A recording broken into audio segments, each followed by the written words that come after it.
Hey everyone, welcome back to the channel. In today's video, I'm going to show you how to reduce PDF page size for printing. So it's really simple and easy. First of all, just open up the Chrome. Here I have opened a PDF page for which we are gonna print. Just click on the print. Before saving it as PDF, just click on more settings.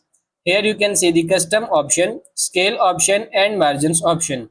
Now, by increasing the value of the scale, your PDF page size will increase, and by reducing it, your PDF page size will decrease. Also, clicking on the custom option will allow you to customly increase or decrease the margin. Here it is.